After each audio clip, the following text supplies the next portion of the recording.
এই ভিডিওটা 2024 জুনের 15 তারিখ আমার বাবার অ্যাক্সিডেন্টের ঠিক আগের দিন। বাবা মায়ের ছিল 25 বছরের বিবাহবার্ষিকী। তো আমরা সবাই ভেবেছিলাম এই বিবাহবার্ষিকীটা একটু অন্যরকমভাবে করব।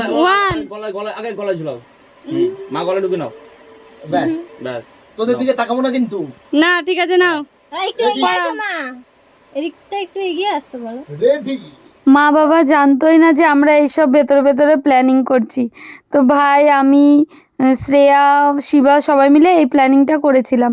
তো তারপরে হঠাৎ করে মাকে বলছি তোমাকে আজকে একটু সাজাবো। তখন মা বুঝতে পেরেছে যে তার মানে অ্যানিভার্সারির জন্যই বলছে। তো বাবাকে মাকে সাজিয়েছিলাম সুন্দর করে। তো দেখো কেক কাটিং হচ্ছে। আর সত্যি কথা বলতে বাবার ওই সিচুয়েশানটাই না অনেক মানুষ চিনেছিলাম। সেই ফার্স্ট আমার জীবনে আমি মানুষ চিনেছি যে রক্তের সম্পর্করা এইভাবে বেইমানি করে বুঝতাম না, সেটা বুঝেছি। আর তারপরে যাদেরকে খুব আপন ভাবতাম, রক্তের সম্পর্ক নেই কিন্তু আপন ভাবতাম, তাদেরকেও বুঝেছি। দেখো সবসময় টাকা পয়সাটাই ম্যাটার করে না। হয়তো টাকা পয়সা দিয়ে সবসময় সাহায্য কেউ করতে পারে না, সবাই করতে পারে না, কিন্তু পাশে এসে দাঁড়িয়ে মেন্টালি সাপোর্টটাও হচ্ছে অনেক।